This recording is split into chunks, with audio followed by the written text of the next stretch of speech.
Duncan Greive founded online news site The Spin-Off, production company Hexwork and marketing agency Daylight.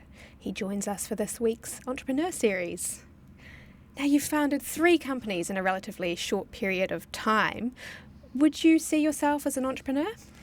I suppose I am now, but I never did. It all came relatively late in life to me. It wasn't until I was 35 that I founded the Spin-Off, and had never imagined myself as the kind of person who would launch a business. But I did find that once I got into it, I really enjoyed the sort of intellectual and the challenges that go along with running a business, and sort of I think I found I was temperamentally suited to it. So you identified a gap in the market. Did you have any mentors along the way that helped to guide you, or was it solely on your own steam? I think I've been quite fortunate in that, because the act of publishing online is a very public one, and because you end up, or certainly one of the things we did that felt innovative about the Spin-Off was we wrote about the journey along the way, wrote about the thinking that was driving it. And so, naturally people were reading that, and sometimes they'd reach out. And one person who has been really valuable to me along the way is David Brain, he's English, I think it's from Essex originally, but now lives in New Zealand. And he trained as a journalist, but went into PR, which I was told on the same course that you were that you did at AUT. PR is paid liars, and I've never felt that way about PR. I've always found it just an interesting related industry. And David, he rose up through PR he was the CEO of Edelman for basically all of the world outside of North America, and so had tremendous insights into the relationship between businesses and media around the world. And so having someone who had that kind of experience and was incredibly generous with his time and thinking has been a huge help to me along the way, for sure. So what's the biggest hurdle you've faced as a founder? Would it be funding? Yes, I think so. I mean, we did everything the wrong way. That was. I knew that the CPM-based advertising model, which was the dominant funder of digital journalism in New Zealand when we launched in 2014, I knew that wasn't for us. That when you're doing magazine-style writing, longer form, and so on, that didn't make sense. So we went with a partnerships model where, basically commercial partners could pay to sort of sponsor particular sections. They would have no interest in the editorial copy day to day, but they would have what we call sponsored content, partnership content. They're showing up once a month or so, and we'd give them all of the display advertising around it. And that that was, again, it was an experiment.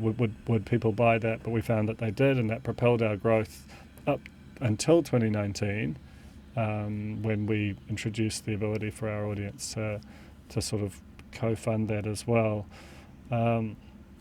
So, I mean, and now as we get older, we're sort of introducing more CPM-based products. So I think there's almost like a natural life cycle for any business that wants to be innovative, is that you stake out some new ground, which maybe no one saw, and then you gradually kind of realize why the kind of conventional approach happens with your counterparts, but you always retain that element of the new. So there's that nice, I think, tension between moving in the direction of that is familiar for the market overall, while still retaining that sense of discovery and that singular quality that marked you out in the first place. Mm-hmm.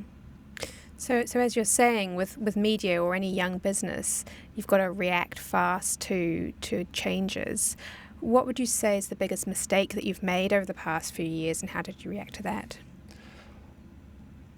I think we've made a few.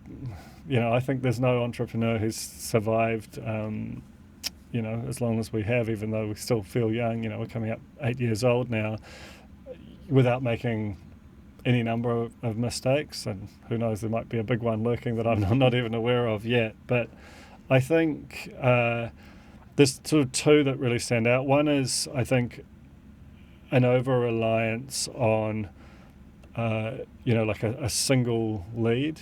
There was a period of time when we had a very large opportunity in front of us, and we put so much attention on that because it felt like it was very pregnant, like it was going to happen, and various other things that we were working on fell away, and we thought, oh, that's fine because we've still got this thing in front of us. Then that thing didn't come off, and we were suddenly in a hole. But actually, the lessons that we learned there and how we responded to that have, I always lean on that when I'm talking to our team, because it felt very instructive in terms of what do you do when the chips are down. That's such an important part of any entrepreneurial journey, I think. And the other one is, honestly, I think it was probably too tightly married to the sort of those original insights around partnership content and not doing CPM. We're about to roll out that product, and sometimes I think if we'd had that revenue stream, we don't have to do it in an oppressive way. Like, I think there's probably too much advertising on some of our news sites, but I think we could have introduced it in a nicely designed way. And I don't think it would have offended our readership, and we probably left a lot of money that could have stabilised us through some of those rough patches on the table by sort of obstinately sticking to what we thought our innovation was. Mm-hmm. You mentioned just before that you say to your team, what do we do when the chips are down? What do you do? I think that as hard as those moments are, I look back on them as fondly as any triumph or win you get along the way, because for us in that moment, we had to cut various spending budgets to zero. We gathered our team around us, and we were very honest with them about the challenges we faced. We basically got in the trenches, and everyone who had previously, no one had been coasting, but certainly we probably weren't thinking with the same kind of urgency and ultimately through that creativity as was required or as was in us. And so, I think September, October of, I think it was 2019, we sort of found ourselves in a position we were losing quite considerable sums of money each month. And we knew that it's quite a hard time of year to do business. In October, November, December, you're heading into Christmas, and then December, January, February are pretty much a write-off. And it was like, well, if we're going to save our jobs, then we're going to go to work on this thing. And there was something about that urgency that, A, it created some enduring long-term relationships that came out of it, but B, it also gave us a confidence that we could get out of that situation were it to come along again, as inevitably it did, So, yeah, I genuinely think for entrepreneurs and people who are trying to work in startups that, there's this Brian Eno, the musician, has this deck of cards called oblique strategies, which are supposed to kind of look at when, as a way of starting unconventional thinking. And one of them is called sort of honor thy error as a hidden intention. And I sometimes think about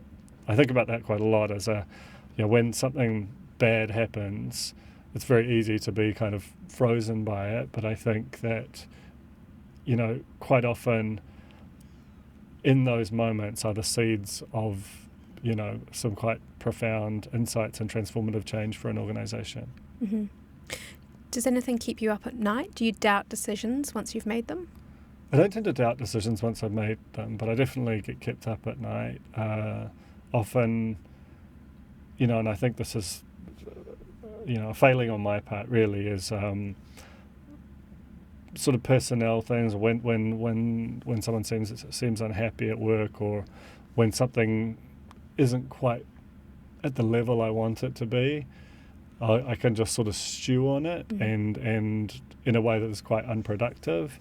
And I do think I'm getting better at recognising that over time and just trying to address it in a formal way and being comfortable with the inevitable, unfinished and slightly chaotic world of media, which is the industries we operate in. So yeah, that's definitely it's a work on for me. But I think, again, that's just I think for all people who start businesses, we're none of us perfect, and there's something about just going through hard things and making errors and learning from them that just gives you the volatility of those emotional cycles decreases over time. And just finally, do you have any advice for people who want to follow in your footsteps?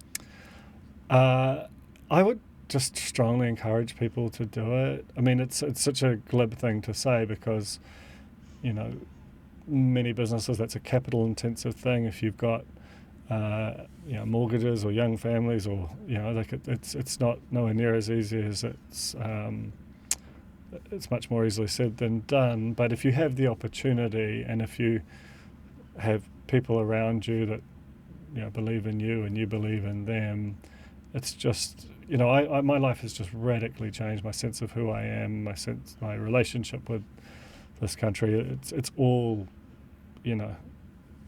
massively altered by having done this. And your question before about mentoring, like, without David, I don't know where I'd be.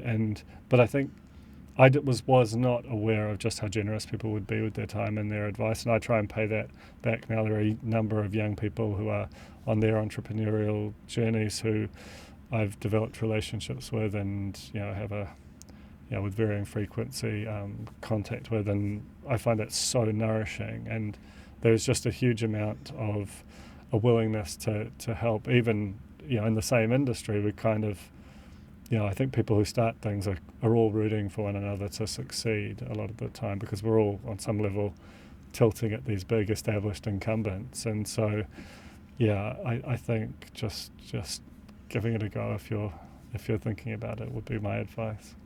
Duncan, thank you very much for your time. Thanks so much for having me, Kalida.